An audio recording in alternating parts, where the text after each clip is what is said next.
Hello friends, ಎಲ್ರಿಗೂ ನಮಸ್ಕಾರ. ಮಣಿಪಾಲ್ ಕಿಚನ್ಗೆ ನಿಮಗೆಲ್ಲರಿಗೂ ಸ್ವಾಗತ. ಇವತ್ತಿನ ರೆಸಿಪಿ ನಾನು ಯಾವುದು ಅಂತಂದರೆ, ಇವತ್ತಿನ ಎಪಿಸೋಡ್ನಲ್ಲಿ ಈ ದೊಡ್ಡ ಪತ್ರೆ ಎಲೆ ಇರುತ್ತಲ್ಲ, ಅದ್ರದ್ದು ಗುಜ್ಜು ರೆಸಿಪಿನ ತೊಗೊಂಡಿದ್ದೀನಿ ಫ್ರೆಂಡ್ಸ್. ಆ್ಯಕ್ಚುಲಿ ದೊಡ್ಡ ಪತ್ರೆ ಎಲೆ ಆರೋಗ್ಯಕ್ಕೆ ತುಂಬ ಒಳ್ಳೆಯದು. ನಮ್ಮ ದೇಹವನ್ನು ತಂಪಾಗಿ ಇಡಲಿಕ್ಕೆ ಹೆಲ್ಪ್ ಮಾಡ್ತದೆ. ಅದು ಎಸಿಡಿಟಿ ಮಾಡೋದಿಲ್ಲ.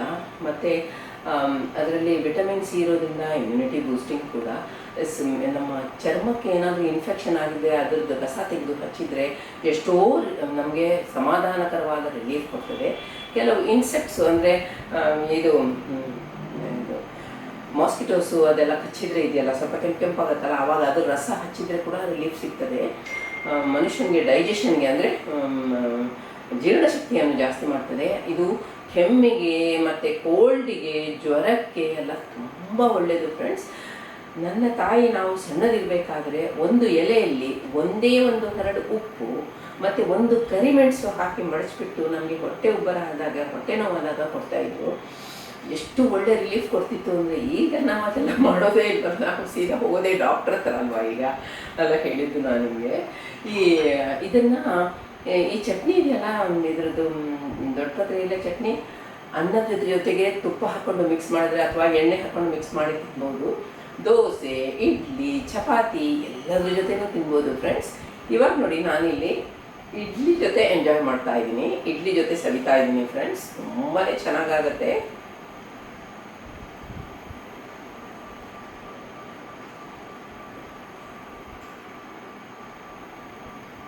ತುಂಬ ಚೆನ್ನಾಗಾಗುತ್ತೆ. ಏನು ಇದಕ್ಕೆ ದೊಡ್ಡ ಪತ್ರೆ ಎಲೆ ಚಟ್ನಿ ಅನ್ನೋ ಫೀಲಿಂಗ್ ಕೂಡ ಬರೋದಿಲ್ಲ. ಅಂದರೆ ಬೇರೆ ಎಲ್ಲ ಇಂಗ್ರೀಡಿಯೆಂಟ್ಸ್ ಹಾಕಿದ್ದೀವಲ್ಲ, ಇದಕ್ಕೆ ನೀರುಳ್ಳಿ ಇಲ್ಲ, ಬೆಳ್ಳುಳ್ಳಿ ಇಲ್ಲ, ಆದರೆ ಕೂಡ ಎಳ್ಳು ಹಾಕಿದ್ದೀವಲ್ಲ, ಅದರಿಂದ ತುಂಬ ರುಚಿಯಾಗುತ್ತೆ ಫ್ರೆಂಡ್ಸ್. ಒಂದು ಸತಿ ಈ ಎಲೆ ಸಿಕ್ಕಿದರೆ, ಯಾವಾಗಾದರೂ ಸಿಕ್ಕಿದರೆ ಈ ಎಲೆಯಿಂದ ನೋಡಿ ಚಿತ್ರಾನ್ನ ಮಾಡ್ಬೋದು, ತಂಬುಳಿ ಮಾಡ್ಬೋದು, ಈ ಥರ ಗೊಜ್ಜು ಮಾಡ್ಬೋದು. ಇದನ್ನು ನಾವು ಸೂಪ್ಗಳಿಗೆ ಕೂಡ ಹಾಕ್ಬೋದು, ಸಲಾಡ್ಗೆ ಕೂಡ ಸೇರಿಸ್ಬೋದು. ಅಷ್ಟು ಉಪಯೋಗವಾಗಿರುವಂತಹ ಈ ದೊಡ್ಡ ಪತ್ರೆ ಎಲೆದು ವಿಷಯ ಹೇಳ್ತಾ ಹೋದರೆ ಒಂದು ದೊಡ್ಡ 15 ನಿಮಿಷದ ವಿಡಿಯೋ ಮಾಡ್ಬೋದು. ಹಾರ್ಟ್ ಶೇಪ್ನಲ್ಲಿ ಇರುವಂಥ ಇಷ್ಟು ಸಣ್ಣ ಎಲೆ ಸಂಜೀವಿನಿ ಅಂತ ಹೇಳ್ತೀನಿ ನಾನು, ಅಷ್ಟು ಕೂಡ ಒಳ್ಳೆಯದು ಫ್ರೆಂಡ್ಸ್. ಇಷ್ಟು ಹೇಳಿಬಿಟ್ಟು ಮುಂದೆ ನಾನು ದೊಡ್ಡ ಪತ್ರೆ ಎಲೆ ಗೊಜ್ಜು ರೆಸಿಪಿನ ಚಾನಲ್ನಲ್ಲಿ ಪ್ರೆಸೆಂಟ್ ಮಾಡ್ತೀನಿ. ನೋಡಿ, ವಿಡಿಯೋನ ಮೊದಲಿಂದ ಕೊನೆ ತನಕ ನೋಡಿ. ನಿಮಗೆ ಇಷ್ಟ ಆಗಿದರೆ ವಿಡಿಯೋಗೆ ಒಂದು ಲೈಕ್ ಕೊಡಿ, ಲಿಂಕ್ನ ನಿಮ್ಮ ಫ್ರೆಂಡ್ಸ್ ಜೊತೆ, ರಿಲೇಟಿವ್ಸ್ ಜೊತೆ ಶೇರ್ ಮಾಡಿ, ಮತ್ತು ಚಾನಲ್ಗೆ ಸಬ್ಸ್ಕ್ರೈಬ್ ಮಾಡಿ ಸಪೋರ್ಟ್ ಮಾಡಿ ಅಂತ ಹೇಳ್ತಾ ಮುಂದಿನ ವಿಡಿಯೋದಲ್ಲಿ ಸಿಗೋಣ. ಬಾಯ್ ಬಾಯ್. ನಮ್ಮನೆ ಗಾರ್ಡನ್ನಲ್ಲಿ ಇದರಲ್ಲಿ ಒಂದು ಚಟ್ಟಿಯಲ್ಲಿ ಹಾಕಿಟ್ಟಿದ್ದೀನಿ, ತೆಗಿತಾ ಇದ್ದೀನಿ, ನೋಡ್ತಾ ಇದ್ದೀರಲ್ಲ. ಇದು ಆರ್ಗ್ಯಾನಿಕ್, ಇದಕ್ಕೆ ಫರ್ಟಿಲೈಸರ್ಸ್ ಎಲ್ಲ ಏನೂ ಹಾಕಿಲ್ಲ. ಹಲೋ ಫ್ರೆಂಡ್ಸ್, ಎಲ್ರಿಗೂ ನಮಸ್ಕಾರ. ಮಣಿಪಾಲ್ ಕಿಚನ್ಗೆ ನಿಮ್ಗೆಲ್ರಿಗೂ ಸ್ವಾಗತ. ನಾನು ಪ್ರತಿಭಾ. ಇವತ್ತು ನಾನು ದೊಡ್ಡ ಪತ್ರೆ ಎಲೆ ಗೊಜ್ಜು ರೆಸಿಪಿನ ತೊಗೊಂಬಂದಿದ್ದೀನಿ ಫ್ರೆಂಡ್ಸ್. ಸೂಪರ್ ಆಗುತ್ತೆ ಇದು. ನೋಡಿ, ನಮ್ಮ ಮನೆಯದೇ ದೊಡ್ಡ ಪತ್ರೆ ಎಲೆ ಇದು. ಇದರಲ್ಲಿ ಫರ್ಟಿಲೈಸರ್ಸ್ ಏನಿಲ್ಲ, ಆರ್ಗ್ಯಾನಿಕ್ಕು. 25-30 ಎಲೆ ತೊಗೊಂಡಿದ್ದೀನಿ. ಬೇರೆ ಏನೇನು ಬೇಕು ಅಂತ ಅಂದ್ಬಿಟ್ಟು ಎಲ್ಲ ಇಂಗ್ರೀಡಿಯೆಂಟ್ಸನ್ನ ಒಂದೇ ಪ್ಲೇಟ್ನಲ್ಲಿ ತೋರಿಸಿದ್ದೀನಿ. ಗೊಜ್ಜು ಮಾತ್ರ ತುಂಬ ಚೆನ್ನಾಗಾಗುತ್ತೆ ಫ್ರೆಂಡ್ಸ್. ಈ ಎಲೆಯಲ್ಲಿ ತುಂಬ ನ್ಯೂಟ್ರಿಯೆಂಟ್ಸ್ ಇದೆ. ಈಗ ನೋಡಿ, 2 ಟೀ ಸ್ಪೂನು ಕಡಲೆಬೇಳೆನ ಒಂದು ಬಿಸಿ ಪ್ಯಾನ್ಗೆ ಹಾಕ್ಕೊಳ್ಳಿ, ಸ್ಟೀಲ್ ಪ್ಯಾನ್ಗೆ. ಮತ್ತು ಕೈ ಆಡಿಸ್ತಾ ಇರಿ, ಲೋ ಫ್ಲೇಮಲ್ಲೇ ಇಡಿ ಮಾತ್ರ, ಯಾಕಂದರೆ ಪ್ಯಾನ್ ಬಿಸಿ ಆದಮೇಲೆ ಒಂದೇ ಸತಿ ಕರ್ಟಿ ಹೋಗಿಬಿಡುತ್ತೆ. ಈಗ ಅದಕ್ಕೆ ಒಂದು ಕೆಲವು ಡ್ರಾಪ್ಸ್ ಎಣ್ಣೆ ಹಾಕ್ಕೊಳ್ಳಿ, ತುಂಬ ಬೇಡ, ಅರ್ಧ ಅಲ್ಲ, ಒಂದು 1/4 ಸ್ಪೂನ್ ಹಾಕಿರ್ಬೋದು ಅಷ್ಟೇ.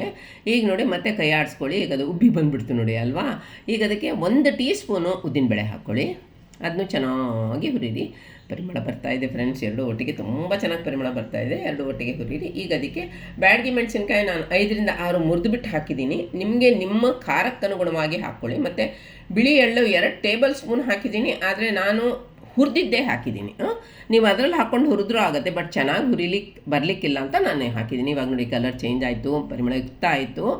ಈಗ ಅದನ್ನು ತಣ್ಣಗಾಗ್ಲಿಕ್ಕೆ ಬಿಡಬೇಕು. ಆಯ್ತು. ಈಗ 25-30 ನೋಡಿ, ಅದು ದೊಡ್ಡ ಪತ್ರೆ ಎಲೆ ಹಾಕ್ಕೊಂಡು ಎಣ್ಣೆ ಏನೋ ಹಾಕಬೇಡಿ, ಹಾಗೇ ಇದು ಮಾಡಿ ಕೈ ಆಡಿಸ್ಕೊಳ್ಳಿ. ಲೋ ಫ್ಲೇಮಲ್ಲಿ ಇಡಿ, ಯಾಕಂದರೆ ಭಾಳ ಬೇಗ ಆಗಿಬಿಡುತ್ತೆ. ಅದು ನೋಡಿ ಹೆಂಗೆ ಬಂದುಬಿಡ್ತು ನೋಡಿ, 1 ನಿಮಿಷದಲ್ಲಿ ಆಗಿಬಿಡುತ್ತೆ, ಚೆನ್ನಾಗಿ ಕರೆಕ್ಟಾಗಿ ಆಗಿಬಿಡುತ್ತೆ. ಇವಾಗ ಅದನ್ನು ತಣ್ಣಗಾಗಕ್ಕೆ ಬಿಡಬೇಕು. ಈಗ ತಣ್ಣಗಾಗಿದ್ದು ಇದು ಹುರಿದಿದೆಯಲ್ಲ, ಅದನ್ನೆಲ್ಲ ಬ್ಲೆಂಡರ್ ಬೌಲ್ಗೆ ಹಾಕ್ಕೊಂಡು ಸಾಧಾರಣ ಕೋರ್ಸ್ ಪೌಡ್ರ್ ಮಾಡಿದರೆ ಸಾಕು, ಮೀಡಿಯಮ್ ಕೋರ್ಸ್. ಆ ಮಾಡಿದ ಪೌಡ್ರನ್ನ ಒಂದು ಪ್ಲೇಟಲ್ಲಿ ತೆಗೆದಿಟ್ಕೋಬೇಕಾಗತ್ತೆ.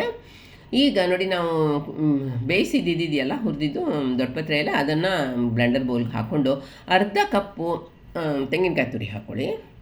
ಹಾಗೆ ನಾನು ನೆನೆಸಿಟ್ಟಿದ್ದೆ ಇದು ಹುಣಸೆ ಹಣ್ಣು. ನಿಮ್ಗೆ ಎಷ್ಟು ಬೇಕೋ ನಿಮ್ಗೆ ರುಚಿಗೆ ಅನುಗುಣವಾಗಿ ಹಾಕ್ಕೊಳ್ಳಿ. ನಾನು ಒಂದು ಚಿಕ್ಕ ಆಮ್ಲ ಸೈಜ್ ಹಾಕಿದ್ದೀನಿ. ನೀರು ಹಾಕಿದೆಲ್ಲ ಕೋರ್ಸಾಗಿ ತರಿಯಾಗಿ ನೋಡಿ ತೋರಿಸ್ತಾ ಇದ್ದೀನಿ, ತರಿಯಾಗಿ ರುಬ್ಬಿದ್ದೀನಿ, ಕರೆಕ್ಟಾಗಿ ಆಗಿದೆ. ಈಗ ಆವಾಗಲೇ ಮಾಡಿಟ್ಕೊಂಡಿದ್ದು ಪೌಡ್ರ್ ಇದೆಯಲ್ಲ ಅದನ್ನು ಅದಕ್ಕೆ ಹಾಕ್ಕೊಳ್ಳಿ. ಅಗತ್ಯ ಇರುವಷ್ಟು ನೀರನ್ನು ಹಾಕಿಬಿಟ್ಟು ಮೀಡಿಯಮ್ ಫೈನಾಗಿ ಗ್ರೈಂಡ್ ಮಾಡಿಕೊಂಡ್ರೆ ಸಾಕು. ತುಂಬ ಫೈನ್ ಮಾಡಬೇಡಿ, ಬೋಳ್ ಆಗಿಬಿಡುತ್ತೆ, ಚೆನ್ನಾಗಾಗಲ್ಲ. ಇವಾಗ ಸ್ವಲ್ಪ ಎಣ್ಣೆ ಒಂದು 1 ಟೀ ಸ್ಪೂನ್ ಹಾಕಿದರೆ ಸಾಕು, 1 ಟೀ ಸ್ಪೂನು. ಅದು ಬಿಸಿ ಆಗತ್ಲು ಅದಕ್ಕೆ ತುಪ್ಪ ಹಾಕ್ಬೋದು, ಬೇಕಾದರೆ ಬೇರೆ ಯಾವುದಾದ್ರು ಎಣ್ಣೆನೂ ಹಾಕ್ಬೋದು. ಇವಾಗ ನೋಡಿ ಅದು ಚಟಪಟ ಅನ್ನಬೇಕು. ಇವಾಗ ನೋಡಿ ಆಗ್ತಾಯಿದೆ, ಕಾಣುತ್ತಲ್ಲ, ಆಲ್ಮೋಸ್ಟ್ ಆಯಿತು. ಇವಾಗ ಅದಕ್ಕೆ ಹಿಂಗು ಪೌಡ್ರ್ 2 3 ಚಿಟಕಿ ಹಾಕ್ಕೊಳ್ಳಿ. ಹಿಂಗದ ಒಗ್ಗರಣೆ ತುಂಬ ಚೆನ್ನಾಗಾಗುತ್ತೆ ಫ್ರೆಂಡ್ಸ್ ಇದಕ್ಕೆ. ಹಾಗೆ 2 ಕಡ್ಡಿ ಕರಿಬೇವು ಫ್ರೆಶ್ ಆಗಿರೋದು ಎಳೆದು ಹಾಕಿದ್ದೀನಿ, ತುಂಬ ಬೆಳೆದಿದ್ದು ಹಾಕಲಿಲ್ಲ, ಬಾಯಲ್ಲಿ ಬರುತ್ತಲ್ವಾ, ಇದರಿಂದ ಇದೇನಾಗುತ್ತೆ ಅದರಲ್ಲೇ ಕರ್ಗೋಗ್ಬಿಡತ್ತೆ. ಈಗ ಎಲ್ಲನೂ ಕೈ ಆಡಿಸ್ಕೊಂಡ್ವಲ್ಲ, ಈಗ ನಾವು ರುಬ್ಬಿಟ್ಟಿದ್ದೀವಲ್ಲ ದೊಡ್ಡಪತ್ರೆ ಎಲೆದು ಗೊಜ್ಜು, ಅದನ್ನು ಹಾಕ್ಕೊಳ್ಳಿ. ಮತ್ತು ಲೋ ಫ್ಲೇಮಲ್ಲೇ ಇಟ್ಕೊಂಡು ಮಾಡಿ, ಯಾಕಂದರೆ ಇಲ್ಲದಿದ್ದರೆ ಸೀದೋಗೋ ಚಾನ್ಸಸ್ ಇರುತ್ತೆ. ಅದರಿಂದ ಲೋ ಫ್ಲೇಮಲ್ಲಿ ನೀರು ಎಷ್ಟು ಬೇಕೋ ಅಷ್ಟು ಹಾಕ್ಕೊಳ್ಳಿ. ಈಗ ರುಚಿಗೆ ತಕ್ಕಷ್ಟು ಉಪ್ಪು ಹಾಕ್ಕೊಳ್ಳಿ. ಮತ್ತು ನಾನು ಬೆಲ್ಲದ ಪುಡಿ ಸಿಗುತ್ತಲ್ಲ, ಅದಕ್ಕೆ ಬ್ರೌನ್ ಕಲರು, ಅದು 2 ಟೀ ಸ್ಪೂನ್ ಹಾಕಿದ್ದೀನಿ, ಬೇಕಾಗುತ್ತೆ ಅಷ್ಟು, ಕರೆಕ್ಟಾಗಿ ಆಗುತ್ತೆ. ಇವಾಗ ಮಿಕ್ಸ್ ಮಾಡ್ಕೊಳ್ಳಿ ಚೆನ್ನಾಗಿ, ಅದನ್ನು ದಪ್ಪ ಆಗಿ ಬರೋ ತನಕ ಕುಕ್ ಮಾಡ್ಕೊಳ್ಳಿ. ಇವಾಗ ನೋಡಿ ಆಯಿತು, ಕುದೀತಾ ಇದೆ, ದಪ್ಪನೂ ಆಯಿತು, ರೆಡಿ ಆಯ್ತು. ಈಗ ಅನ್ನದ ಜೊತೆಗೆ, ರೊಟ್ಟಿ ಜೊತೆಗೆ, ಚಪಾತಿ ಜೊತೆಗೆ, ರಾಗಿ ಮುದ್ದೆ ಜೊತೆಗೆ, ಆಹಾ ಸೂಪರ್ ಆಗುತ್ತೆ ಫ್ರೆಂಡ್ಸ್. ನನ್ನ ಚಾನಲ್ಗೆ ದಯಮಾಡಿ ಸಪೋರ್ಟ್ ಮಾಡಿ, ಸಬ್ಸ್ಕ್ರೈಬ್ ಮಾಡಿ, ಲಿಂಕ್ ನನ್ನ ಫ್ರೆಂಡ್ಸ್ ಜೊತೆ ರಿಲೇಟಿವ್ಸ್ ಶೇರ್ ಮಾಡಿ. ಮುಂದಿನ ರೆಸಿಪಿನಲ್ಲಿ ಸಿಗೋಣವಾ. ಬಾಯ್ ಬಾಯ್.